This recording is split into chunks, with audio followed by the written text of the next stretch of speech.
menyusul Ilham mungkin ke US atau Columbia, siapa tahu, amin. Amin. Oke.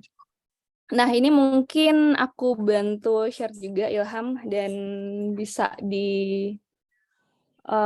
mulai aja kali ya. Silahkan. Oke. Ya, ntar aku izinin dulu.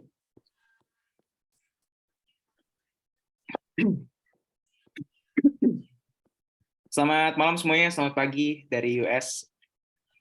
Semoga semuanya sehat selalu ya. Thank you banget ya udah meluangkan waktunya di Jumat malamnya. Mungkin habis kuliah atau habis kerja atau habis melakukan kegiatan lainnya, menyempatkan waktu kita ngobrol-ngobrol hari ini untuk ngebahas tentang aplikasi LPDP ya. Cuma sebelumnya mungkin boleh dong di chat nih di Zoom. Kira-kira pada bergabung dari mana aja nih? Ada orang, wah dari Lampung, halo Alfian. Wah gokil Alfian. Ada dari Depok juga nggak nih? Aku soalnya blasteran Lampung Depok Kak, jadi dari Medan, Makassar, Bekasi, hadir, Jember, wah mantap. Yogyakarta, wah daerah istimewa. Bandung, Bekasi, cakep. Dari BSDK, oke siap. Ya banyak yang ini ya. Kenapa aku nanya kalian bergabung dari mana? Karena yang aku suka banget dari LPDP itu membuka kesempatan untuk seluruh putra-putri Indonesia dari manapun untuk bergabung gitu. Jadi nggak ada sekat-sekat kayak harus dari kota-kota besar atau harus dari Jawa gitu, tuh nggak ada. Jadi emang itu kita membuka semua LPDP itu membuka semua kesempatan itu untuk kamu bisa memperjuangkan atau mencapai mimpi-mimpi kamu untuk kuliah S2 atau S3. Nah, kita mulai aja kali ya Kak, ke slide selanjutnya. Oke, tadi kita sudah kita kenalan singkat aja teman-teman. Namaku Ilham Sanjaya, biasa dipanggil Ilham. Dari Lampung, tadi ada yang saya dari Lampung. Sebelumnya di Universitas Indonesia, S1-nya, dan sekarang lagi menempuh pendidikan master in Sports Management di Columbia University. Oke, next. Oke, aku pengen cerita sedikit dulu sih tentang scholarship journey. Jadi, aku nggak bisa kasih yang manis-manis aja kan. Jadi kayak, I don't like it. You need to know the truth. Kayak scholarship journey itu, it's not easy. And it's unique for everyone. Jadi mungkin aku dan kamu tuh punya scholarship journey yang berbeda. Bisa jadi nanti kamu habis ini daftar LPDP yang tahap ini terus langsung masuk lancar semua dapat kampus gitu ya. Kalau aku enggak, karena cerita sedikit ya, aku tuh nggak pernah belajar IELTS dan nggak pernah punya pendidikan les bahasa Inggris gitu. Jadi emang belajarnya dari nol banget. Belajar bahasa Inggris tuh dari nonton TV series terus pakai subtitle Inggris. Jadi belajar IELTS dari nol berapa bulan sampai akhirnya dapat IELTS 7, IELTS-nya 7, alhamdulillah itu pun mentok banget 7-nya. Dan waktu itu memberanikan diri untuk daftar beasiswa pertama tuh daftar tuh chevening sebenarnya. Cuma gagal waktu itu karena emang chevening duluan ya. Jadi aku nyobain chevening duluan. Gagal terus kayak jeda nih kita berhenti dulu nanti lanjut lagi. Nah di sepanjang bulan Februari tahun lalu ya, setahun yang lalu berarti itu aku banyakin refleksi diri tentang visi misi hidup, cerita yang ingin aku raih nanti di masa depan dan lain-lain. Sampai boleh next slide. Nah, di bulan Maret itu LPDP buka pendaftaran kayak gini sekarang nih. Nah, sekarang kan lebih cepat ya. Bukanya dari Januari ke Februari. Jadi kalau dulu sih Februari dari bulan bukanya tuh dari akhir Februari, if I'm not mistaken.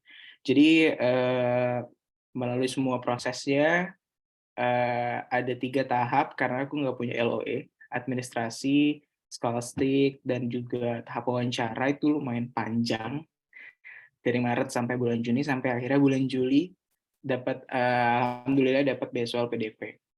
Dan setelah itu tentunya PR adalah cari kampus. cari kampus. Tapi alhamdulillah langsung dapat. Di bulan Oktober aku diterima di Columbia University dan New York University untuk master di sports. Setelah beberapa aku pilih Columbia University. Ya jadi biar kayak mau di Ayunda gitu kan bisa milih. Let's go next slide. Jadi kita pengen kenalan dulu sih sama LPDP ya. Mungkin aku nggak tahu di sini teman-teman apakah udah sebegitu kenalnya dengan beasiswa ini atau belum. Cuma aku ingin merefresh aja tentang LPDP. LPDP itu adalah beasiswa dari pemerintah Indonesia, dari Kementerian Keuangan yang berkomitmen untuk mempersiapkan pemimpin dan profesional masa depan serta mendorong inovasi demi terwujudnya Indonesia yang sejahtera, demokratis dan berkeadilan. Nah, terdengar birokratis ya penjelasannya. Cuma that's the truth gitu.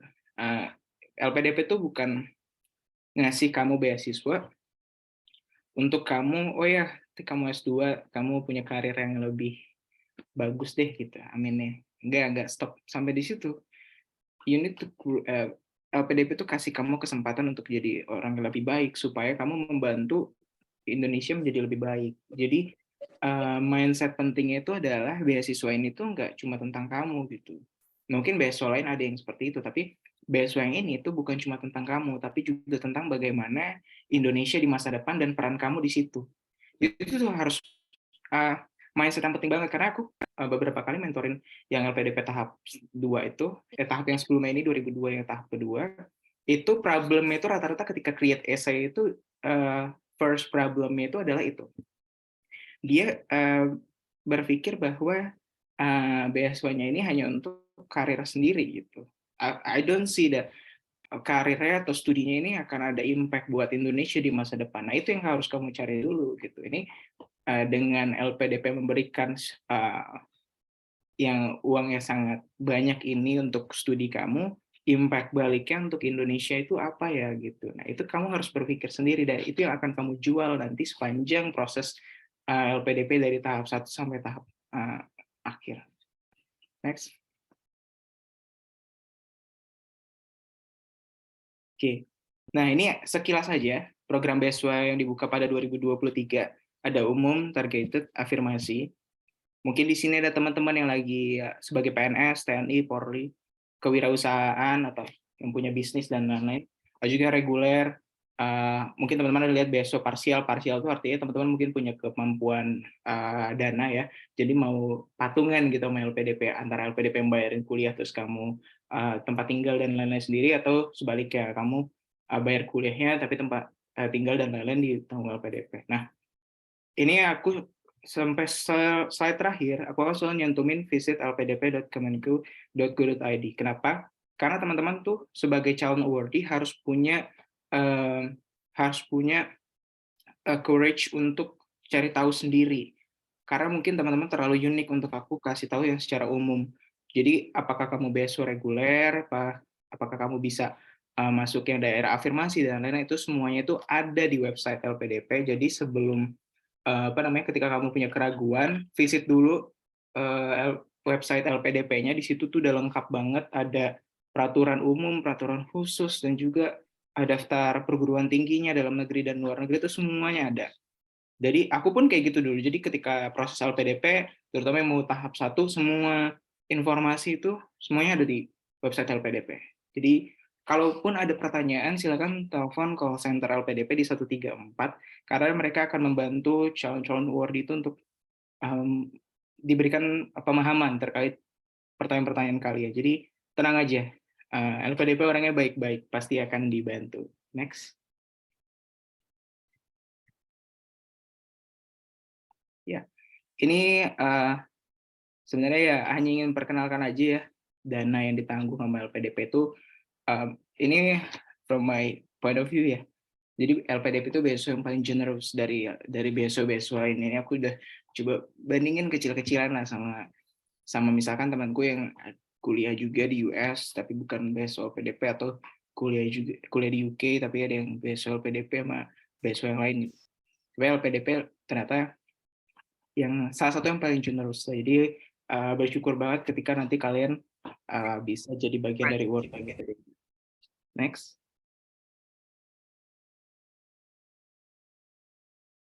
Ya ini hanya aku cantumin, aku nggak mau nyuapin aja. Intinya jangan miss the timeline. Lihat 25 Februari itu adalah hari terakhir kamu bisa melakukan pendaftaran, and I never recommend melakukan itu di hari deadline, karena trafiknya akan tinggi, mungkin aja koneksi dan lain-lain akan mempengaruhi, ya target-targetin ya. Paling paling telat itu H-2 atau H-3 menjelang penutupan tuh kamu udah selesai semuanya pendaftaran dan administrasi dan lain-lain. Next. Dan ini ada di website LPDP juga ya. Jadi kalau kamu lupa, ini kapan sih? Nah ini, catatan penting untuk administratif. Jadi buat yang belum aware, beasiswa LPDP itu tidak hanya berlaku untuk S2, tapi juga S3. Jadi kalau ada sanak famili atau teman kamu yang pengen S3, kamu juga bisa kasih tahu, LPDP juga bisa S3 loh. Atau misalnya kamu yang mau S3, tapi teman kamu ada yang baru mau S2, bisa juga diinfoin. Bisa daftar dengan atau tanpa LOE, kayak aku nggak punya LOE. Kalau dengan LOE ada kelebihannya, yaitu nanti hanya 2 tahap interview, jadi ada hanya seleksi administratif, lalu langsung ke interview tanpa ada tes skolastik. Lihat seluruh persyaratan administratif yang seperti aku bilang, dan pastikan kamu memenuhi semua persyaratannya. Persyaratan khusus kayak umur nih, aku cantumin juga, atau IPK. Nah ini semua juga di make sure aja kalau kamu semua secara administratif aman. Karena kalau menurut aku yang ini adalah salah satu tahap yang sangat-sangat doable dan nggak perlu mikir terlalu banyak. Yang penting kamu semua persyaratannya terpenuhi aja. Dan siapkan sertifikat bahasa Inggris dan surat rekomendasi sesegera mungkin. Jangan ditunda-tunda. Next.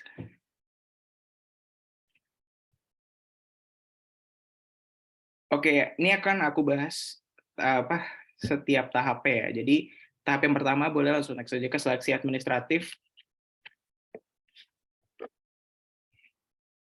Nah, jadi yang pertama tadi udah aku sebut juga, pahamin seluruh persyaratan administratif dan siapin sesegera mungkin. Kalau aku tuh dulu strateginya semua yang berbau administratif tuh aku kelarin dulu sambil jadi nggak nunggu esai kontribusinya kelar, nggak nunggu surat rekomendasi dapat. Pokoknya semuanya deh, karena nanti kan akan masukin riwayat pendidikan, data keluarga, dan lain-lain. Pokoknya semua yang bisa dimasukin, data-data itu, masukin.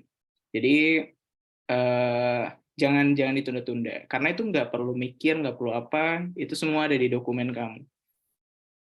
Isi data diri yang seperti aku bilang, minta surat rekomendasi dari tokoh masyarakat atau dosen yang kamu kenal baik. Jadi ada ibaratnya isinya tuh bagus gitu. Dan ini juga kembali aku untuk kampus karena maksudnya ketika yang memberikan surat rekomendasi itu mengenal kamu dengan baik, maka surat rekomendasinya pun bobotnya itu lebih ada gitu ya. Jadi kenapa orangnya pantas dapat beasiswa ataupun cocok untuk program studi yang dituju. Siapkan sertifikat bahasa sesuai dengan ketentuan minimum, dan akan lebih baik lagi kalau hasil sertifikat itu sesuai dengan minimum kampus yang akan dituju. Karena aku ngerti banget nih, tes-tes ini kan biaya ya. Jadi kalau bisa jangan tes 2 kali gitu, karena biayanya lumayan gitu. Jadi misalkan nih kamu mau magister luar negeri, syarat minimum LPDP kan IELTS-nya 6.5 ya. 6,5, tapi kampus yang kamu tuju itu sebenarnya minimalnya 7,0. Jadi kamu kejarnya 7,0, jangan 6,5, karena sayang nanti cuma untuk ngejar 0,5 kamu harus persiapan lagi, atau misalkan ya tes lagi gitu, bayar lagi. Jadi ya kalau bisa dikejarnya sesuai dengan kriteria kampus atau ya manapun yang lebih tinggi. Next.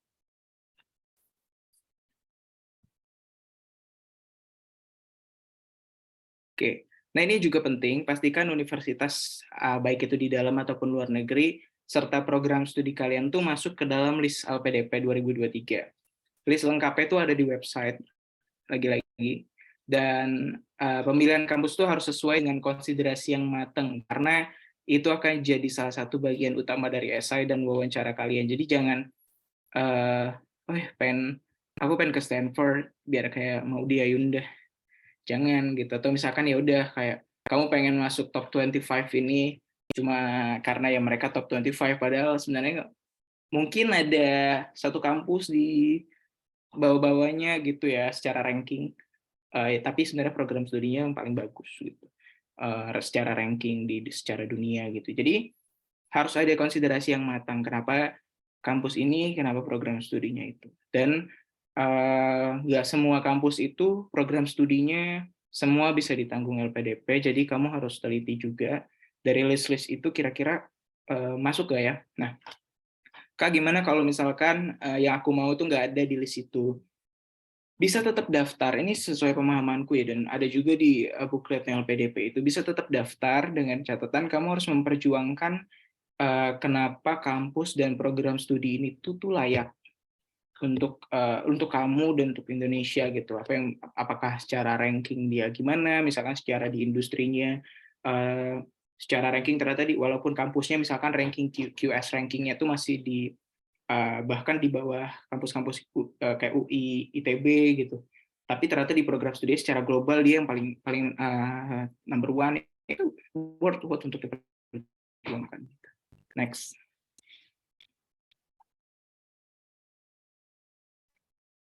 Nih. Agak-agak. Oke. Selanjutnya ya saya kontribusi ini yang paling challenging sih. I got to be honest. Ini yang paling challenging, ini core dari semua core proses LPDP ini, karena nanti juga akan sangat-sangat digunakan ketika kamu udah masuk ke tahap wawancara. Jadi pastikan kamu mengerjakan ini dengan setulus hati, dengan waktu yang cukup, dan juga dengan effort yang sebenar-benarnya effort lah. Yang pertama adalah refleksikan baik-baik tujuan hidupmu.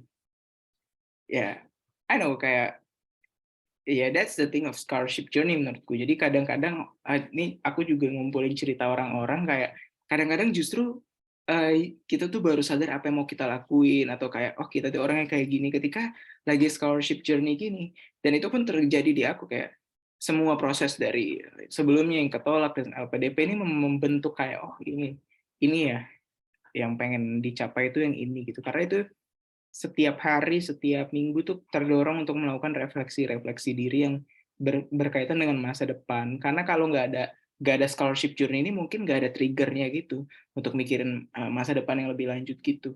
Jadi ini adalah momen kamu.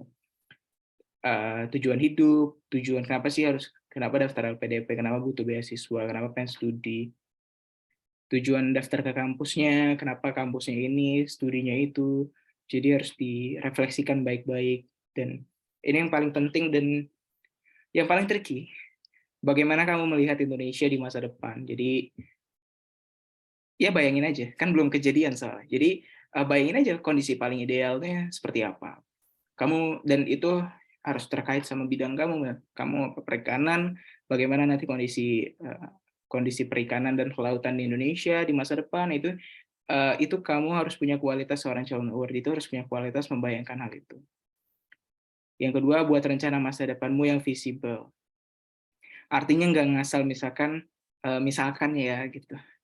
Tiba-tiba kamu yang belum punya pengalaman karir banyak misalnya, tapi 5 tahun ke depan jabatannya udah sangat tinggi jadi presiden di mana-mana, itu kan terdengar kurang visible. Maksudnya let's write the story itu step by step gitu. Gimana cara kamu mencapai karir ataupun bisnis kamu ada di skala ini tuh dalam 15 tahun ke depan, dalam 10 tahun ke depan, dalam 5 tahun ke depan itu seperti apa. Itu akan membantu kamu untuk bikin rencananya itu lebih visible. Oh, oke. Misal kamu di sini ada yang pengen daftar sustainability gitu kan, lagi in banget di Indonesia. Oh, pengen nanti di suatu saat jadi menteri lingkungan gitu. Ya udah, amin gitu. Cuma kayaknya agak susah kalau habis 5 tahun studi langsung jadi menteri, atau ya nggak tahu, tergantung background kamu soalnya kan. Jadi misalkan let's say 20 tahun setelah studi, atau 15 tahun atau 10 tahun setelah studi, pengen mencoba untuk jadi menteri atau jadi jajaran tinggi di pemerintahan. Oke, that's your dream. Tapi gimana cara mencapainya? Nah, itu yang harus dijelasin di kontribusi, dan cara mencapai itu juga harus, kalau bisa ya, harus ada kontribusinya untuk Indonesia. Buat Indonesia versimu, silakan divisualisasikan seperti yang aku bilang. Itu 3 poin utama yang harus ada di 1.500 sampai 2.000 kata esai itu adalah komitmen kembali ke Indonesia, rencana pasca studi, dan rencana kontribusi untuk Indonesia. 3 poin ini, nggak ada pakeman, yang penting 3 poin ini terjawab. Next.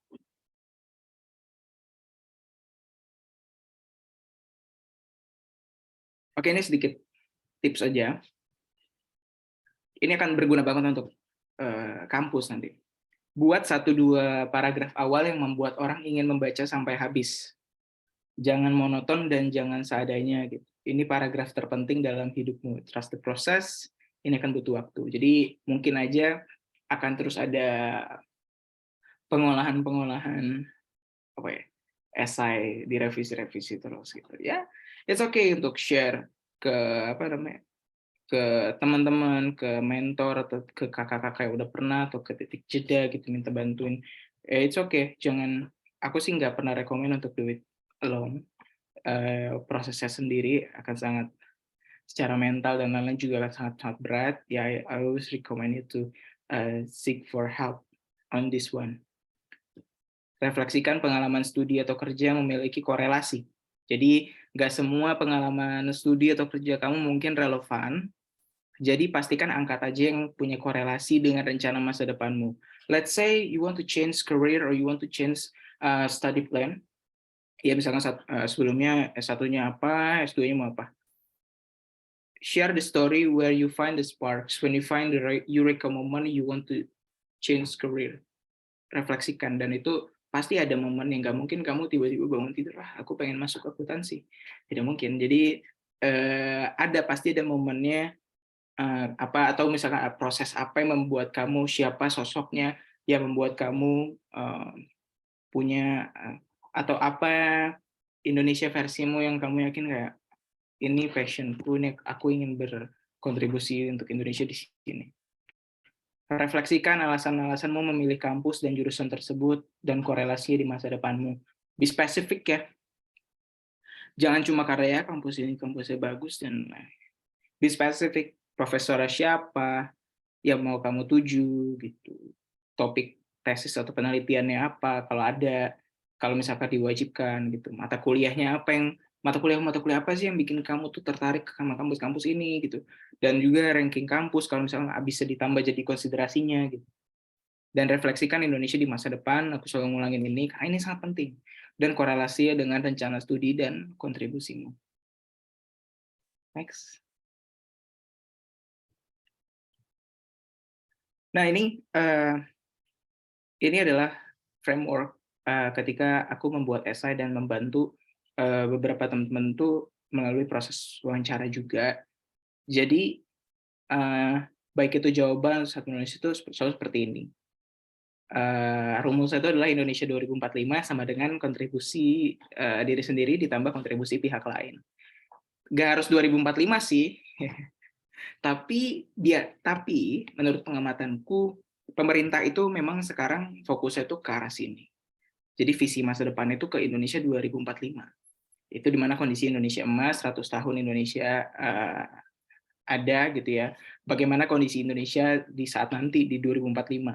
Visualisasikan dan jadikan itu mimpi kalian juga gitu. Jadi dan itu harus sesuai kamu ya. Maksudnya kamu nggak perlu, ya kecuali kamu pengen jadi presiden atau sesuatu yang lebih general lagi.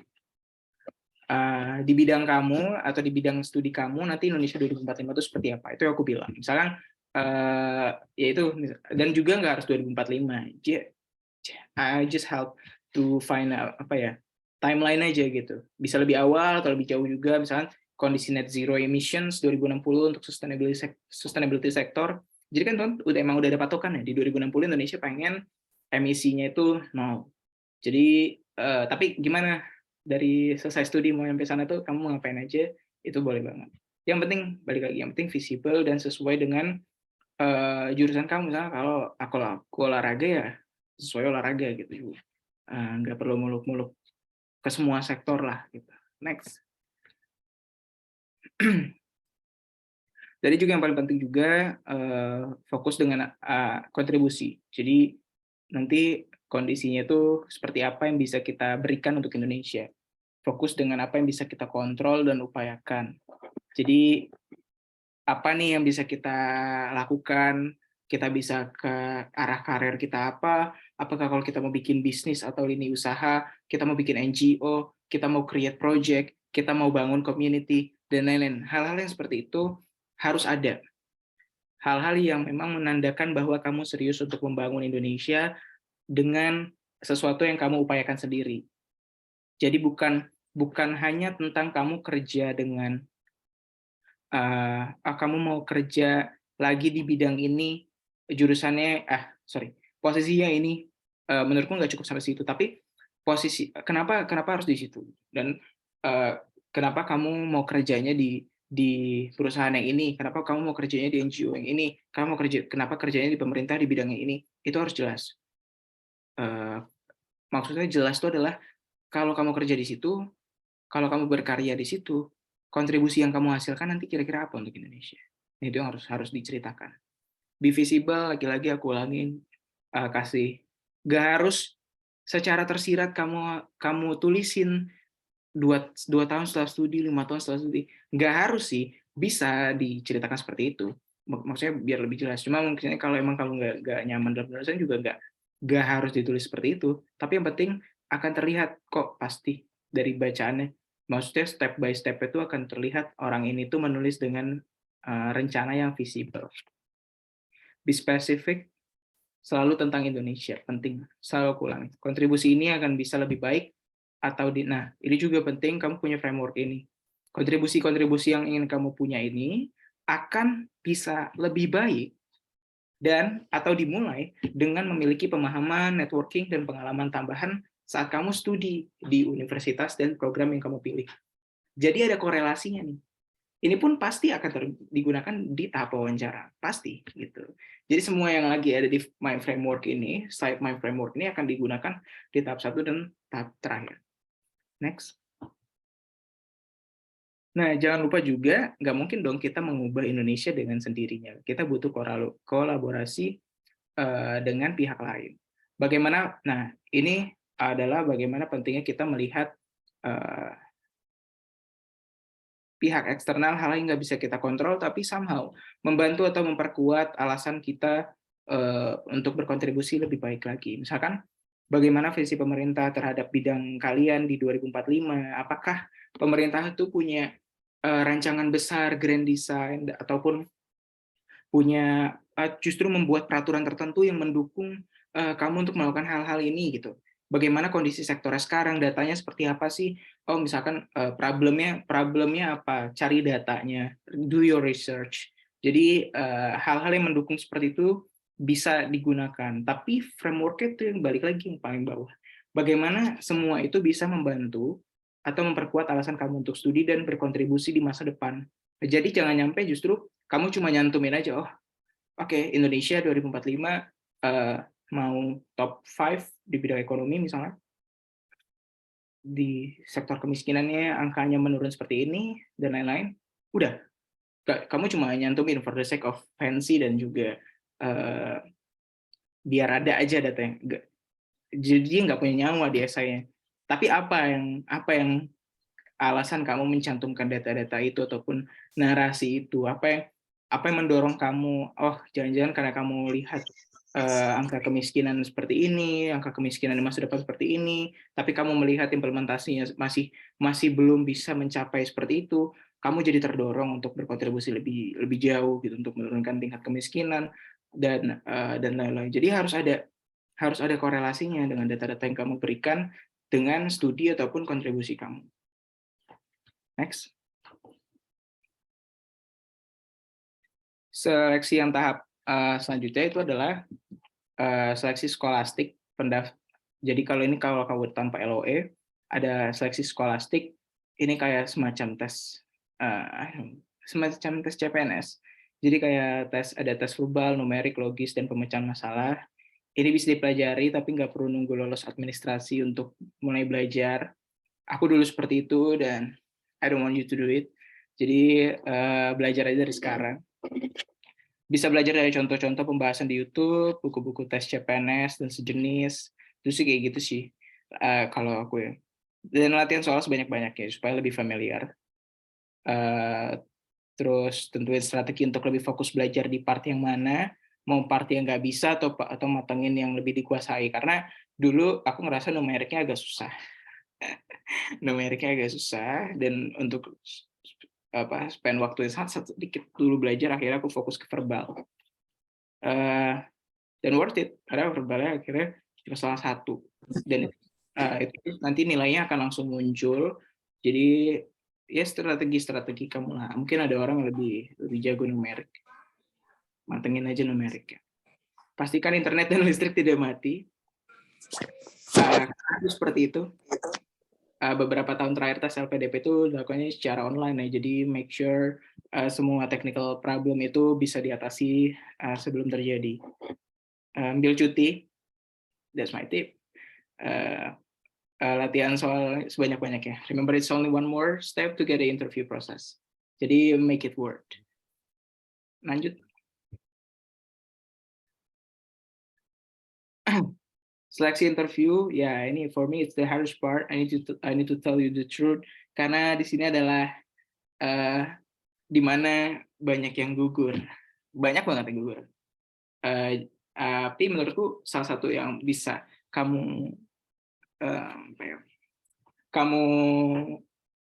atasi adalah kamu harus mempersiapkannya sebaik mungkin. Jadi kuasai esai. Majority of the questions will be your contribution plan, your study plan, dan your niche or your industry. Jadilah expert di bidang kamu, walaupun kamu belum pernah bekerja nih, misal. Tapi pelajari aja data, kondisi, fokus studi literatur di bidang tersebut selama beberapa tahun terakhir. Ingat kita S2, kita tuh mau studi. Jadi kamu juga harus punya konsiderasi, kamu memperhatikan hal-hal berbau studi akademisnya dan lain-lain. Misalnya kamu mau masuk jurusan apa ya, yang beda lagi ya. Something like food and beverage gitu misalnya. Nah, studi literatur itu apa di belakangan ini, di Indonesia seperti apa kondisi akademisnya dan lain-lain. Ya walaupun mungkin kamu nggak punya rencana untuk jadi akademisi full time atau gimana, atau kamu nggak mau jadi peneliti, nggak apa-apa. Tapi yang penting kamu punya awareness terhadap hal-hal itu. Dan juga potensi dan problem yang dimiliki sama bidang yang sedang kamu jalani ini. Kuatkan tekad tentang Indonesia, bayangkan Indonesia di masa depan. Semua jawabanmu harus berlandaskan pemikiran bahwa studi ini utamanya itu untuk kontribusi kita terhadap Indonesia. Lanjut. Kalau nggak salah ini slide terakhir ya. Latihan wawancara. Karena aku juga membantu beberapa orang wawancara kemarin tahap 2. Aku ngeliat perbedaan yang sangat jauh antara orang yang menguasai materi wawancara tapi sangat jarang latihan wawancara, dengan orang yang sering latihan wawancara tapi sebenarnya tidak terlalu menguasai sebesar itu. I fought for the one who do the training, the practice more.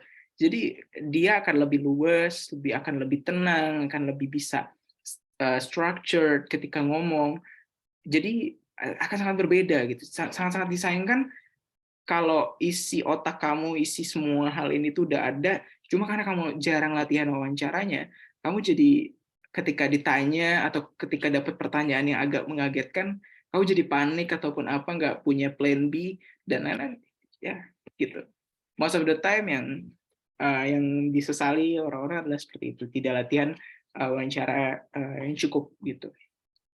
Ini ada beberapa poin-poinnya, silakan dibaca. Maksudnya ada kemungkinan kalau kamu magister luar negeri, pertanyaannya bisa full English, ataupun 50-50, ataupun majority akan English, ataupun apa yang penting ada English-nya biasanya. Jadi harus dipersiapkan, tapi juga disiapin juga jawaban dalam bahasa Indonesianya, karena nggak menutup kemungkinan juga the interviewer akan tanyanya dalam bahasa Indonesia. Topiknya akan seputar studi, kondisi, dan potensi bidangmu, pengalaman, karir, literatur, dan secara psikologis, sama rencana kontribusi, which is udah ada di esai kamu. Jadi intinya kuncinya pertama kuasai esai. Kuasai pengetahuan di bidang kalian, tambahan mungkin nggak semuanya soalnya bisa masuk ke esai ya.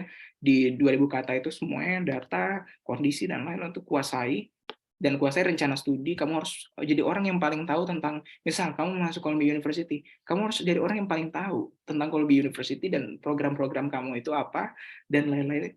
Bagaimana kondisi New York, bagaimana kondisi misalkan kamu mau ke Netherlands, bagaimana kondisi Amsterdam, dan lain-lain, itu kamu harus orang yang paling tahu di dalam ruangan Zoom itu nanti.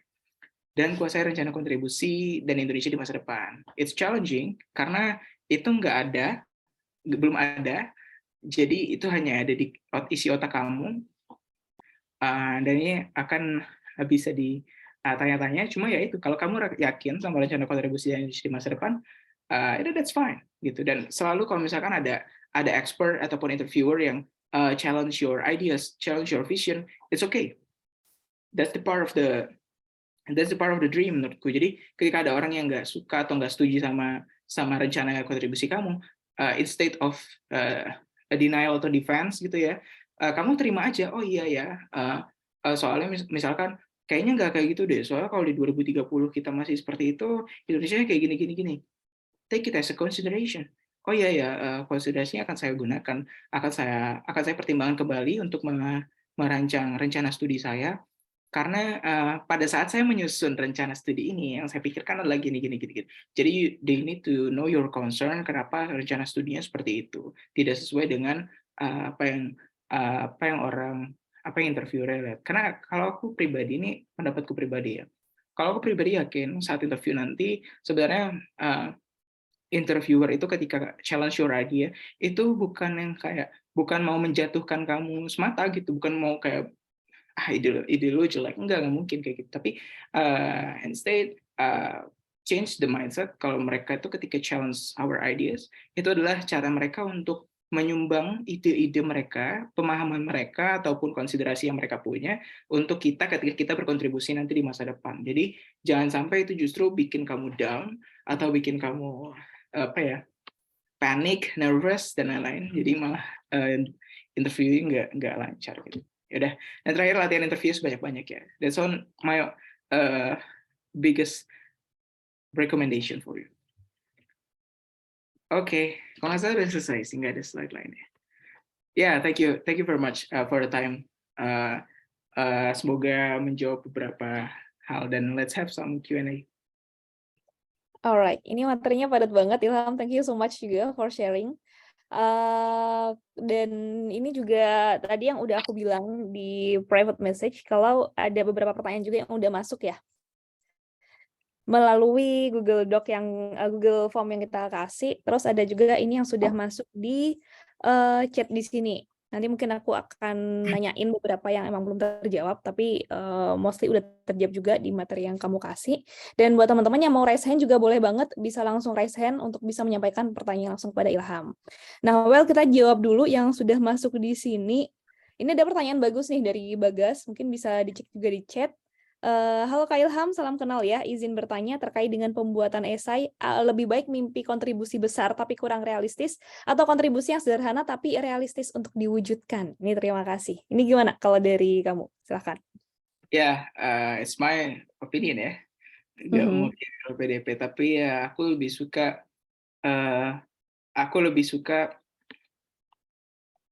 suka mimpi yang realistis untuk diwujudkan,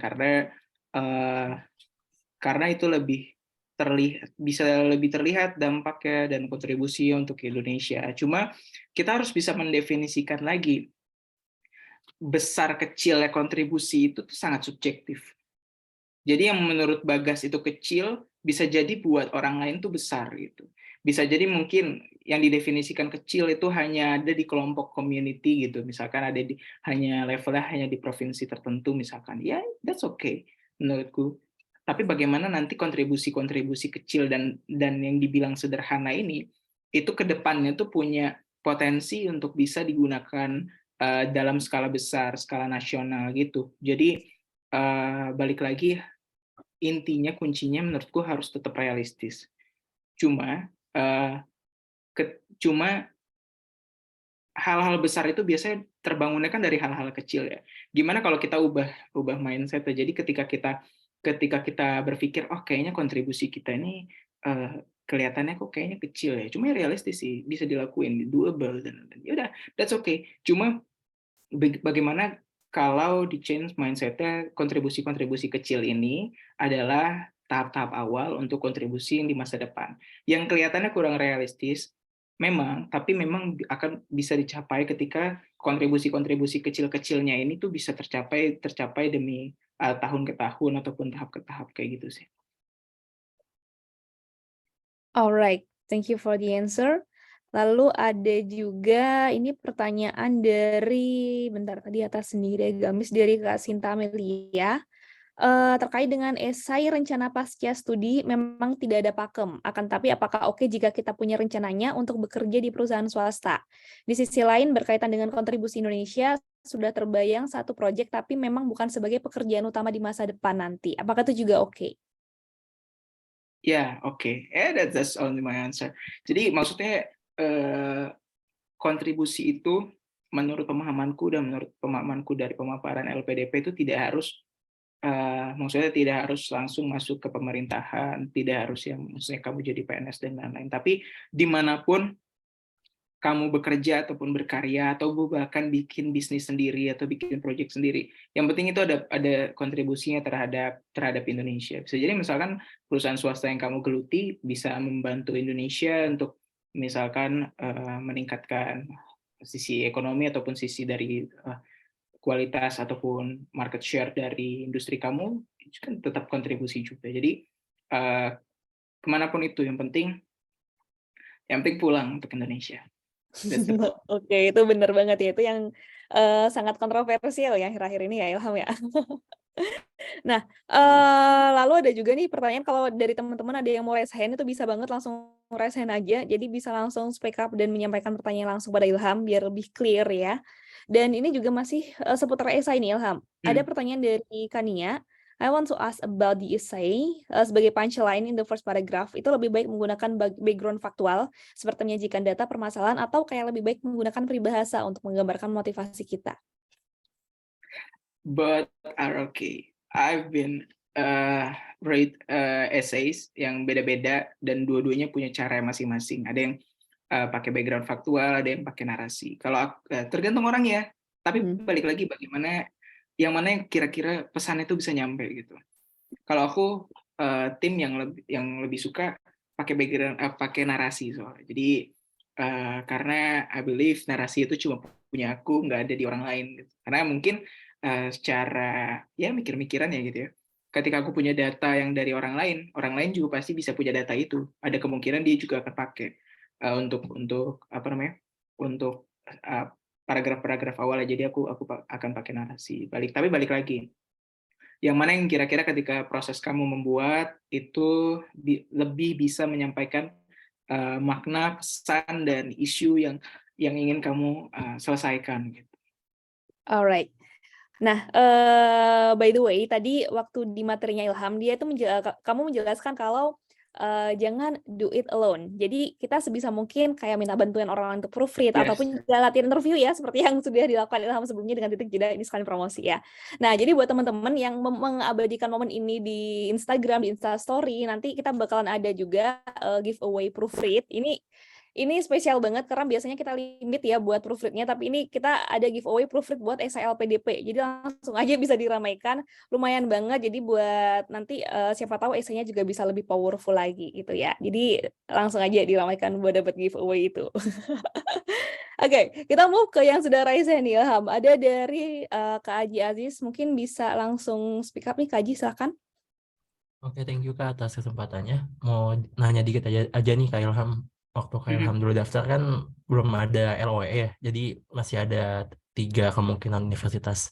Nah, di esainya itu apakah Kak Ilham mencantumkan alasan untuk masuk di ketiga universitasnya itu secara umum, apakah atau secara spesifik ya kenapa di A, kenapa di B, kenapa di C, atau semuanya langsung dalam satu paragraf atau gimana gitu Kak? Thank you. Ya, thank you, Haji. Waktu itu tidak sespesifik itu sih. Jadi secara general disampaikan mau apa kebutuhan studinya itu bisa ditempuh di jurusan-jurusan ini, dan kenapa karena mereka punya ranking seperti ini, dan karena ada beberapa mata kuliah yang aku sukai dan mereka mereka memiliki gitu. Dan ya menurutku kalau memang punya, kan itu kan ada batas maksimal ya 2000 kata gitu. Kalau emang masih ada dan kamu mau deep down spesifik mungkin udah gue ikut.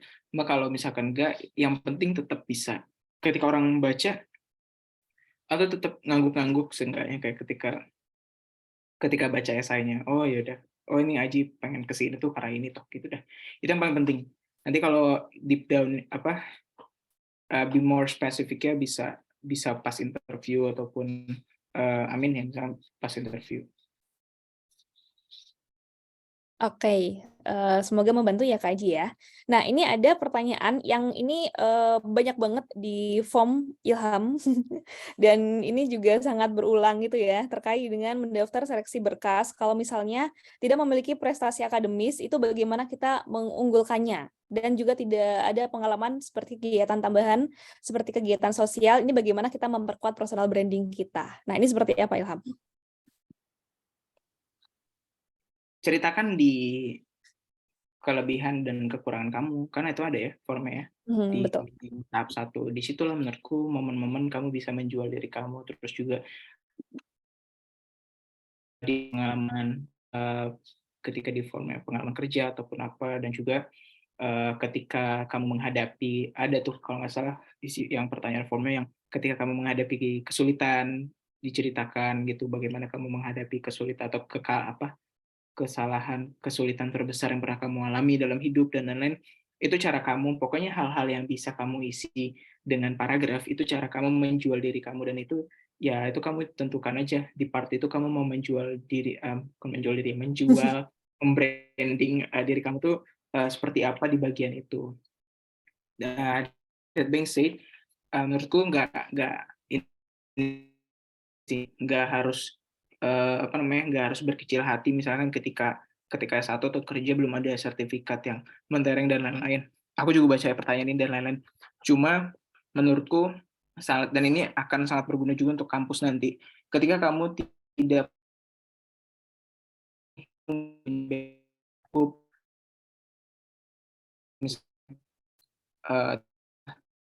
prestasi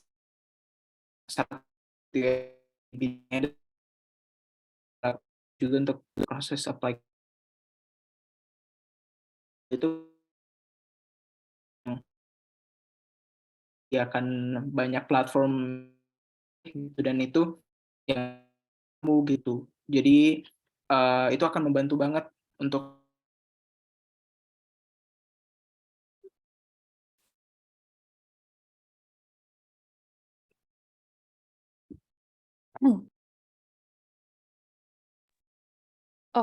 Oke, ini sepertinya dari Ilhamnya masih halo oke. Ed. Alright, oke. Tadi sampai mana ya? Kedengarannya ya? Oke, tadi lebih dari ini sih yang selama kita masih belum punya pengalaman sewaktu kuliah itu mungkin ya. Tadi aku juga agak hilang-hilang, aku kira jaringanku yang hilang. Ternyata sama-sama hilang. Ya, salah satu caranya itu adalah misalkan ikut course online gitu yang yang bisa membantu meningkatkan credibility diri kamu gitu. Di bidang kamu itu banyak sih kayak platform-platform online yang menyediakan course online seperti itu. Dan I want to have this mindset. Bukan karena ketika masa lalu kamu nggak punya hal-hal yang sedang jadi insecurity sekarang ini, di masa depan kamu nggak bisa punya gitu. Jadi itu tergantung diri kamu. Oh, aku nggak punya hal-hal yang berbau misalkan project yang sesuai dengan studi ini. ya udah gitu, itu kan masa lalu nggak bisa kita ubah, tapi masa depan tuh kita bisa kita kontrol. Gimana kalau kita bikin project-nya? Gimana kalau kita bikin iseng-iseng bikin misalkan tulisan, ataupun misalkan tulisan di sosial media ataupun di Twitter, LinkedIn dan lain-lain yang berkaitan dengan itu. That's the way you can do your branding and dan meningkatkan credibility. Jadi fokus aja sama apa yang bisa kita kontrol sekarang dan di masa depan, dibandingkan maksudnya kita udah nggak punya nih sertifikat dan lain-lain, udah. Tapi fokus aja kita ke depannya membranding dirinya seperti apa. Oke, noted. Semoga membantu ya. Untuk tadi ini pertanyaannya banyak banget masuk di Google Form-nya yang pendaftaran. Jadi semoga bisa terus mencari kira-kira bisa brandingnya di mana dan apapun juga bisa dilakukan untuk branding itu. Well, kita move lagi ke yang sudah raise hand. Ada Kak Restika Cahyani, mungkin bisa langsung menyampaikan pertanyaannya, silahkan. Halo, apakah suara saya terdengar, Kak? Terdengar. Halo, Restika. Baik, terima kasih sebelumnya Kak Ilham atas penjelasan yang telah diberikan. Di sini saya ingin bertanya, Kak, mengenai tentang penilaian diri. Ada banyak sekali pertanyaan di LPDP itu tentang penilaian diri, dan ada banyak pertanyaan-pertanyaan yang sifatnya itu seperti negatif gitu, Kak. Kayak entah itu kelemahan, atau pengalaman yang kurang membanggakan, atau kayak kesalahan yang pernah kita lakukan gitu. Dan itu tuh mikirnya itu perlu lebih ekstra loh daripada kelebihan, karena takutnya itu tuh menjebak diri kita sendiri gitu. Ada di Kak Ilham, gimana sih tips Kakak menjawab pertanyaan dari penilaian diri itu, Kak? Terima kasih, Kak. Thank you, Restika. It's very good question. Aku juga punya pertanyaan yang sama ketika dalam prosesnya. Jadi tapi ini it's my answer, bukan tipsnya dari LPDP. It's my point of view. Gimana kalau kita ganti mindset-nya atau perspektifnya dari orang yang ngasih pertanyaan gitu. Kenapa sih ada orang yang pengen tahu pengalaman yang kita yang kurang membanggakan? Kenapa orang yang pengen tahu kelemahan kita? Jadi kalau aku lihat pertanyaan-pertanyaan ini itu ditujukan untuk bagaimana kita bisa menilai diri kita sendiri. Jadi menurutku salah satu kemampuan seorang pemimpin, seorang leader ataupun seorang profesional itu adalah harus bisa menilai permasalahan. Dan bagaimana ketika dia acknowledge kekurangan atau pengalaman yang kurang membanggakan tadi, bagaimana dia apakah dia ya udah gitu, ya udah orangnya kayak gini, mau gimana terima aja, atau orangnya ya oke, aku tahu aku punya kekurangan seperti ini, cuma salah satu upaya aku selama ini untuk mengurangi hal-hal ini terjadi adalah seperti ini. Make sure you are the second part, the latest one. Jadi ketika kamu udah bisa acknowledge kekurangan kamu, pengalaman yang kurang membanggakan tadi, oke, that's cool. Tapi selanjutnya apa? Kamu harus ceritakan juga ke orang lain bagaimana kamu bisa mengatasi pengalaman yang kurang membanggakan itu. Apa sih pelajaran dari pengalaman yang kurang membanggakan itu yang sangat berarti sampai akhirnya kamu sekarang tuh orangnya seperti ini, karena kamu nggak mau mengulangi pengalaman itu atau kamu belajar banget dari pengalaman itu. Jadi the first one itu nggak apa-apa cerita ataupun bisa, dan malah bagus kalau kamu bisa menilai diri kekurangan dalam diri kamu dan pengalaman yang kurang membanggakan, tapi pastikan tuh ada sesuatu yang ada lesson learn-nya, ada sesuatu yang kamu pelajari ataupun poin-poin yang membantu kamu untuk mengatasi kekurangan itu setelah kamu sadar kalau kamu punya kekurangan itu. Oke, semoga membantu ya untuk jawabannya. Terima kasih Ilham buat jawabannya. Terima kasih, Kak. Nah, ini sebelum kita move ke Kak Farah yang raise hand, ini ada pertanyaan juga yang lumayan banyak di form. Lebih baik ini mendaftar LPDP setelah atau sebelum ada LOE. Nah, kalau dari versinya Ilham ini gimana? That depends ya. Itu benar-benar depends sama kondisi kamu sih. Aku nggak bisa jawab untuk semua orang. Cuma here's my standpoint. Daftar aja apa yang duluan deh. That's my standpoint. Karena kita nggak pernah tahu sih apakah BSO ini akan kita dapat atau enggak ataupun apa. Jadi ya jangan menunda-nunda kesempatan yang ada di depan mata sih. Kalau kampusnya udah mulai pembukaan, disiapin. Kalau beasiswanya lagi mulai pembukaan, disiapin beasiswanya. Jangan ada yang ya udah deh nanti aja beasiswanya karena belum punya LOE dan lain-lain. Menurutku that's a very huge risk. It's okay kalau kamu mau ambil itu, tapi buat aku tuh it's a very huge risk, karena misal nih dapat kampusnya tapi beasiswanya nggak dapat, atau misalnya balik lagi beasiswa dapat, kampusnya nggak dapat, misalnya seperti itu. Jadi apapun yang lagi ada di depan mata, take the challenge. Jadi apa namanya? Kalau aku dulu emang kebetulan kampus-kampusnya juga timeline itu aku daftar beasiswa, baru kampus-kampusnya buka pendaftaran untuk yang spring saat ini. Jadi align. Jadi yang mana duluan aja sih, itu saranku ya. Cuma balik lagi, misal ternyata sebenarnya kamu bisa kok tanpa LPDP, tapi kamu mau coba misalnya ya udah kamu coba aja dulu cari kampusnya. Jadi kamu udah settle, daftar LPDP, udah punya LOE dan lain-lain. Jadi atau ketika kampus kamu kamu udah nanya ke kampus kamu kalau misalkan kamu dapet, kamu bisa defer. Defer itu maksudnya menunda. Jadi ketika sebenarnya kamu dapat ya untuk kuliah bulan September, tapi kira-kira bisa nggak ya ditunda setahun gitu untuk September di tahun depan gitu, karena kamu perlu nyari beasiswa dan lain-lain. Kalau aku soalnya di jurusanku tuh setauku nggak bisa defer. Jadi I don't want to take that risk. Jadi cari beasiswa dulu, dan kebetulan timeline-nya juga sesuai, beasiswa dulu baru kampus.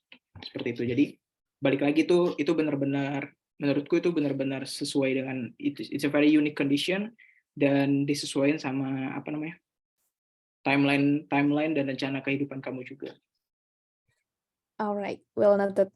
Thank you Ilham buat jawabannya. Terus kita ke move yang sudah raisin, ada dari Kak Farah. Silakan Kak Farah disampaikan untuk pertanyaannya. Sebelumnya terima kasih atas kesempatannya Kak.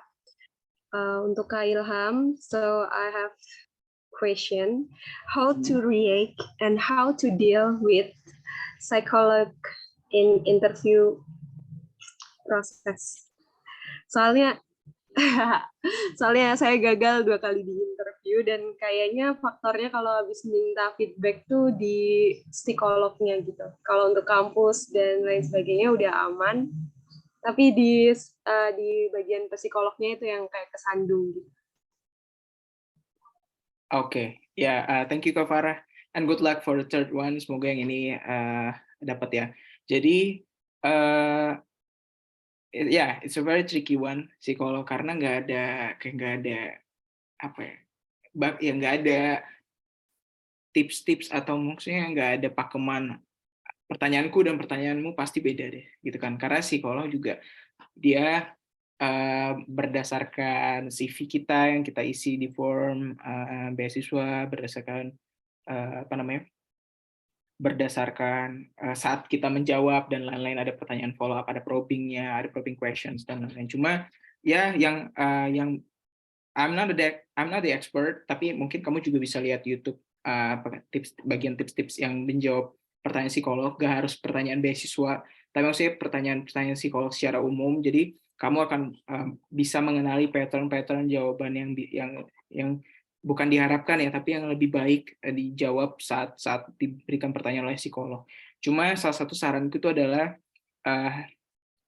mindset-nya. Jadi pertama mindset, ketika aku ngelihatnya psikolog itu dia punya tanggung jawab untuk memastikan si calon awardee ini siap secara psikologis ketika dia berkuliah S2 atau S3 nanti. Siap ini dalam artian dia matang secara cara berpikir, matang dalam matang dalam pengetahuan, dan juga dia kelihatan mengetahui dan memahami apa yang akan dia jalani. Apa yang akan dia jalani itu maksudnya adalah dia akan S2 misalkan di tempat yang dia bukan domisili dia, di luar kota ataupun luar negeri, dan juga apakah dia bisa beradaptasi dalam lingkungan, beradaptasi dengan pertemanan baru, beradaptasi dengan tempat baru. Ini bagaimana, sejauh mana dia bisa mengerti, dia nanti misalkan mau ke New York itu apa sih gitu, New York itu ada apa aja sih gitu, how do you cope ketika misalkan kamu merasa sendiri di New York dan lain-lain, apa kelebihan dan kekurangan kamu yang bisa kamu gunakan untuk beradaptasi nanti. Jadi intinya adalah bagaimana si calon awardee ini siap. Ini menurut pemahamanku ya, bagaimana cara si awardee ini siap ketika S2. Balik lagi, tips dariku ya latihan interview, dan cari tips-tips dari menjawab pertanyaan-pertanyaan psikolog di YouTube ataupun dari para expertnya. Dan juga yang paling penting adalah jangan ketika kayak kita jawab dan yakinnya psikolognya membalikan pertanyaan itu secara paradoks gitu loh. Katanya kayak gini, kok kamu kayak gini gitu kan. Itu pertanyaan yang umum menurutku ketika ada tanya jawab dari psikolog. Itu adalah cara dia memastikan bahwa kamu memang mengenali diri kamu dan dipastikan tidak pelin-pelan gitu, tidak berubah-ubah ketika ketika sesi tanya jawab. Itu sih Kak Farah ya dari aku ya untuk psikolog. Good luck untuk tahap yang ini. Alright, good luck Kak Farah. Semoga Terima kasih Kak. berhasil di tahap yang ketiga ini ya, di percobaan yang ketiga. Kita ke pertanyaan dari kami Fudani yang sudah di chat. Jadi kalau dari esai LPDP itu kan ada esai kontribusi kembali ke Indonesia. Nah ini pertanyaannya kalau misalnya daftar dalam negeri nih Ilham, harus diisi apa sih esai kontribusi untuk kembali ke Indonesia ini supaya tetap sesuai dengan kriteria dan standar LPDP? Ya intinya adalah ya bagaimana kamu punya impact ataupun kontribusi kepada Indonesia sih. Jadi kembali itu bukan berarti kamu dari luar, bukan berarti definisinya bukan sekecil kamu dari luar negeri terus ke Indonesia gitu. Tapi maksudnya kembali itu artinya kamu gimana setelah studi itu bisa memberikan kontribusi untuk Indonesia karena aku nggak mau mengecilkan kampus-kampus dalam negeri ya, maksudnya kalau kamu lulusan S2 UI pun nggak menutup kemungkinan kamu di-hire sama perusahaan luar negeri. That's the point. Jadi ya itu that's the answer. Jadi yang penting bagaimana kamu bisa berkontribusi untuk Indonesia. Itu adalah poin poin kembali ke Indonesia from my point of view. Jadi bukan berarti karena kamu S2-nya rencananya dalam negeri, kalau tiba-tiba kamu nggak punya rencana di dalam esai kamu nggak punya rencana untuk berkontribusi Indonesia, nah itu it's a red flag menurutku. Jadi ya itu harus punya ini juga karena dimanapun kuliahnya dalam negeri ataupun luar negeri harus tetap punya rencana kontribusi dan komitmen untuk Indonesianya tadi. Oke. Nah, ini karena juga kita ada keterbatasan waktu ya, jadi mungkin 2 pertanyaan terakhir. Nah, ini pertanyaan dari Kak Livia yang sudah raise hand, silakan Kak Livia. Baik Kak, terima kasih atas kesempatannya. Halo Kak Ilham, salam kenal, dan terima kasih juga atas pemaparannya. Oh ya Kak, mungkin terkait dengan major yang akan kita ambil, tadi kayaknya sempat dijelaskan oleh Kak Ilham kalau kita ini perlu pertimbangan dan urgensi yang rasional bila mana kita akan mengambil major yang nggak sama dengan S1 kita. Dalam hal ini mungkin maksudnya nggak yang tiba-tiba bangun terus kita ingin untuk pindah major gitu Kak. Dan terkait hal ini, apa saja hal yang bisa kita masukkan di esai supaya pertimbangan yang kita ambil ini jurusannya itu bisa mendukung kita untuk cross major daripada yang sebelumnya. Apakah di antaranya ini harus berupa riset atau mungkin bisa pengalaman magang atau mungkin volunteer gitu Kak. Terima kasih Kak Ilham. Oke. Silakan Ilham. Oke, langsung jawab aja ya. Jadi combine everything that you have.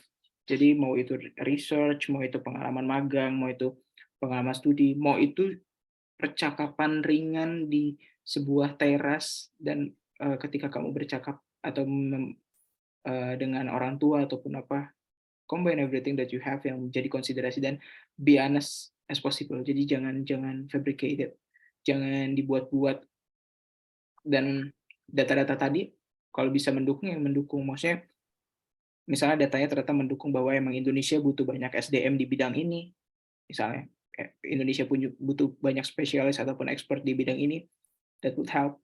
Tapi kalau secara personalnya bagaimana kamu menjahit cerita ya, jahit cerita apapun yang kamu punya, maksudnya kenapa dan be honest as possible. Menurutku that's the point of the essay. Itu apa yang membedakan kamu dengan calon awardee lainnya adalah tingkat personalnya itu. Kenapa sepersonal apa sih jurusan ini untuk kamu sampai kamu pengen pindah. Nah, aku sih sebagai orang umum juga pengen tahu kenapa kamu pengen pindah gitu. Apa korelasinya gitu? Apa poin yang kamu punya? apa usaha yang pernah kamu atau sedang kamu lakukan untuk mencoba untuk menambal kekurangan pindah jurusannya tadi dan lain-lain. Jadi misalkan aku kan dulu ilmu komunikasi, terus aku ambil Master of Sports Management, itu kan buat awam itu sebenarnya itu kayak terdengar tuh pindah jurusan gitu. Padahal enggak.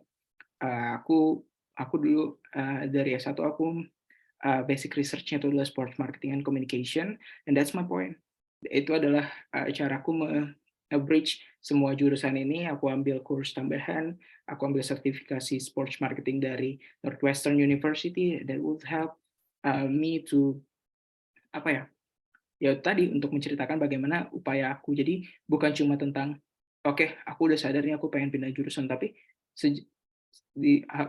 menurutku perlu ditambah juga apa nih usaha yang udah dilakuin untuk menambal kekurangan perbedaan studi A dan studi B tadi.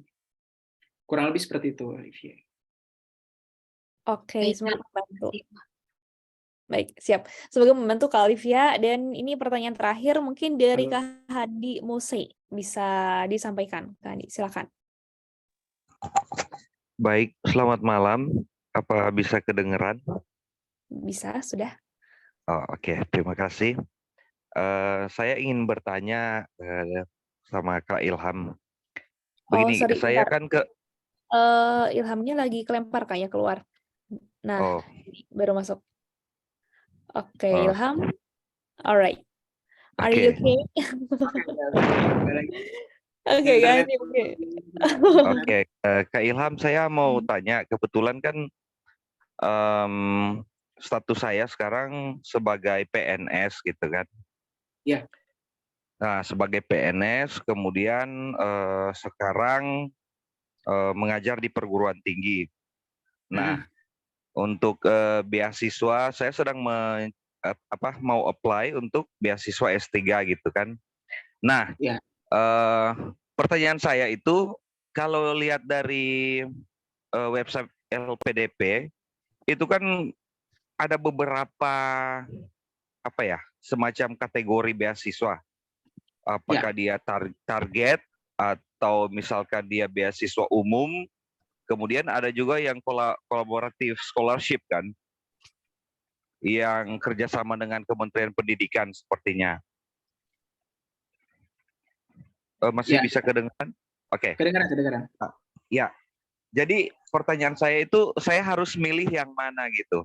Karena kebetulan by privilege gitu ya. By privilege saya itu mungkin bisa mendaftar di ada beberapa pilihan gitu. Hanya saja untuk mendaftar itu kan seperti yang sudah dijelaskan tadi, kita butuh fokus di mana gitu. Nah, untuk kemudahan saya, katakanlah seperti itu ya, atau mungkin teman-teman lain juga ada di sini yang sementara bergabung juga dari PNS gitu. Saran untuk pemilihannya itu seperti apa gitu? Karena di situ saya melihat ada beberapa yang misalnya untuk syarat bahasa ya, ada yang misalnya IBT-nya harus 94, ada juga yang cuma 80 gitu. Padahal untuk tujuan luar negeri sama gitu. Nah, itu saya harus milih yang mana biar mudah untuk jadi awardee gitu. Mungkin itu ya kurang lebih. Terima kasih. Oke, ya, thank you Kak Handi nih pertanyaannya. Ini untuk pertanyaan yang bersifat ibaratnya spesifik banget kayak gitu, sebenarnya kalau aku boleh saran, Kak Handi bisa ngobrol langsung dengan LPDP-nya di telepon 134 ataupun melalui sosial media dan lain-lain. Cuma setahuku yang collaborative scholarship tuh beda jalur ya sama yang LPDP. Jadi ada beasiswa lainnya untuk yang program yang lagi dibuka ini bisa masuk ke beasiswa untuk beasiswa untuk PNS. Jadi kemarin pas aku persiapan juga banyak banget teman-teman PNS yang dapat. Jadi ya I believe that itu beasiswanya juga banyak banget kuotanya untuk teman-teman yang sekarang berstatus sebagai PNS. Jadi dilihat aja persyaratannya untuk yang beasiswa yang targeted yang PNS itu, kalau nggak salah misalkan butuh surat rekomendasi dari atasan dengan tingkat eselon tertentu dan lain-lain. Jadi itu juga bisa bisa jadi pertimbangan. Nah, untuk yang mana yang lebih baik, I think I'm not the right person to answer. Tapi Kak Andi bisa banget untuk tanya LPDP, karena mereka akan terbuka untuk pertanyaan-pertanyaan seperti ini untuk rencana karir, untuk rencana karir dan pendaftaran beasiswa juga. Karena setahu aku juga harus milih ya mau daftar beasiswa yang mana. Jadi itu juga bisa terjawab kalau misalkan Kak Andi telepon di 134 di hotline LPDP seperti itu. Ya kalau misalkan untuk materi ini, kalau nggak salah yang paling tepat tuh beasiswa yang targeted yang PNS, dan itu persyaratannya agak berbeda. Yang aku paling notice itu adalah butuh surat rekomendasi atasan yang ada tingkatan eselon tertentu. Dan itu biasanya kalau dari teman-temanku yang PNS itu challenge-nya di situ. Antara misalkan nggak enak mau ngomong atasannya ya kan, ataupun misalkan atasannya udah tahu tapi lama ngirim surat rekomendasi itu. Jadi start as soon as possible adalah yang terbaik. Good luck. Untuk formatnya itu ada keluarkan dari LPDP atau kita ngarang sendiri gitu formatnya? Untuk surat rekomendasi ya? Iya. Ya, itu kalau nggak salah nanti buka website LPDP itu lpdp.kemenku.go.id, itu di bagian itu tuh ada penjelasan untuk beasiswa targeted, dan tuh biasa di bagian bawah PDF itu ada format contoh surat rekomendasi. Nah, aku sih pakai itu, dan beberapa teman-teman juga pakai format itu. Jadi ada kayak semacam format surat rekomendasinya, antara ada kolom yang isi surat rekomendasi di mana, seperti itu. Oke, baik. Terima kasih Kak Ilham sudah sharing. Oke, terima kasih juga Kak Andi buat pertanyaannya. Ini tadi juga kebetulan ada yang PM di titik jeda dengan pertanyaan yang sama dan sudah terwakili jawabannya. Terima kasih banyak. Nah, sebelum kita mendengarkan closing statement nih, kayak tips apa aja yang perlu dititik beratkan lagi terakhir dari Ilham, mungkin dari teman-teman bisa open cam kali ya. Jadi kita bisa screenshot acara pada malam hari ini, dan semoga semuanya yang ada di sini yang tadi udah 90-an yang sekarang tinggal 70-an bisa menjadi awardee di tahap 1 atau di tahun ini ya. Amin. Mungkin yang tidak berhalangan bisa open cam dulu untuk kita screenshot dulu ya. Kapan lagi semoga bisa nyusul Ilham besok ke Kolombia, siapa tahu kan. Amin. Oh ya tadi terkait pertanyaan beasiswa untuk PNS tuh kalau nggak salah dalam waktu dekat atau hari ini atau kemarin ya, LPDP tuh lagi mau melakukan sosialisasi terkait hal itu. Jadi boleh ditonton juga di YouTube-nya LPDP untuk beasiswa khusus PNS, TNI dan Polri, karena itu lumayan beda jalurnya sama yang reguler dan lain-lain. Dan itu kalau misalkan eventnya belum terlaksana, misalnya dalam waktu dekat, I really recommend untuk ikutan. Jadi bisa langsung tanya ke para petinggi LPDP atau pengurus yang terkait tentang pertanyaan-pertanyaan kalian, tentang baik itu dari segi birokrasinya, pengurusan perizinan dan lain-lain. Alright, thank you so much Ilham. Oke, buat teman-teman yang tidak berhalangan open cam, mungkin bisa open cam dulu buat kita screenshot malam hari ini untuk kemudian bisa menyusul Ilham nih jadi awardee tahun 2023. Amin. Amin. Oke. Dalam hitungan ketiga ya, ada 2 kali, 1, 2, 3. Sekali lagi, 1, 2, 3. Oke. Nah, ini kadang mau nanya atau apa nih? Ini salah satu ada tinggal satu yang raise hand kayak nanggung banget kalau ditinggal. Boleh ya Ilham ya? Satu kali. Boleh. Oke, silakan. Oke. Terima kasih by the way Titik Jeda dan Mas Ilham atas penjelasannya. Aku mau nanya tentang surat rekomendasi sih kebetulan. Yang pertama itu surat rekomendasi itu kan nggak formatnya disediain LPDP ya. Nah, tapi kan isinya itu kan nggak baku. Apakah itu bisa pakai bahasa Inggris atau enggak? Nah, yang kedua itu kolom uploadnya itu kan memang cuma 1 ya. Tapi bisa nggak sih upload surat rekomendasi itu lebih dari 1, kayak misal 2. Terus yang ketiga, sorry agak banyak kan yang surat rekomendasi itu dari akademisi / tokoh masyarakat. Nah, define tokoh masyarakat itu seperti apa sih? Apakah atasan kita tuh merupakan tokoh masyarakat atau enggak? Itu aja sih. Terima kasih banyak ya. Oke, thank you Mas Hanang pertanyaan tentang surat rekomendasi. Yang pertama, seingatku nggak ada aturan surat rekomendasi bahasa Indonesia atau bahasa Inggris. but let's recheck on the PDF, dan juga bisa di recheck ke teman-teman LPDP pun esai juga nggak ada harus bahasa Indonesia atau harus bahasa Inggris untuk jurusan tertentu dan lain-lain. Dan untuk yang kedua, tokoh masyarakat ya tadi ya. Apa sih yang kedua, lupa? Yang kedua pertanyaan apa ya? Yang kedua kan itu ada akademisi atau tokoh masyarakat. Nah, apa namanya tokoh masyarakat itu yang seperti apa sih? Apakah atasan kita termasuk tokoh masyarakat? Ya, tadi pertanyaannya yang aku skip itu yang boleh lebih dari satu tokoh. Kalau nggak salah. Iya, betul. Ini seingatku aku juga nanya hal yang serupa, itu jawabannya adalah cukup satu. Terus yang tokoh masyarakat itu adalah define tokoh masyarakat, aku juga udah pernah nanya ini secara langsung ke LPDP, maksudnya kayak ketua RT ataupun ketua RW itu adalah tokoh masyarakat. Jadi seseorang yang memang punya jabatan dan punya status secara pemerintahan mungkin ya, di dalam birokrasi masyarakat Indonesia ini. Jadi kayak nggak perlu yang top of the pyramid di sebuah perusahaan atau lembaga gitu, tapi kayak atasan langsung kita nggak apa-apa ya, kayak gitu ya.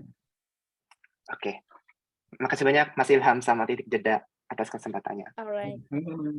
Baik, sama-sama Kak Nanggelak. Oke, ini mungkin yang terakhir nih dari Ilham, apa yang bisa disampaikan sama teman-teman yang hadir pada malam hari ini, apa ya, kayak closing statement aja sih buat mereka, sehingga yang hadir di sinilah kalau bisa semuanya bisa jadi awardee gitu, Ilham. Oke, ya, I love to do this. Yang penting adalah selaraskan visi kamu dengan LPDP dan Indonesia gitu. Apa yang mereka cari, apa yang Indonesia cari, pastikan diri kamu adalah yang mereka cari. Jadi pengen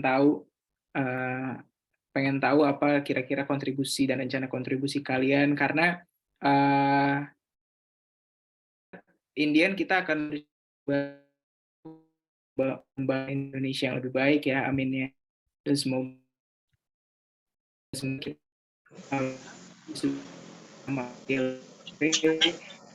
balik lagi yang ini, bayangkan versimu dan mewujudkan itu melalui kontribusimu. Itu aja sih. Oke, ini walaupun agak putus-putus dari Ilhamnya, jadi buat teman-teman, memang titik poinnya adalah gimana kita menyamakan visi kita dengan LPDP, dan jadikan Indonesia versi kamu, dan kamu juga berkontribusi.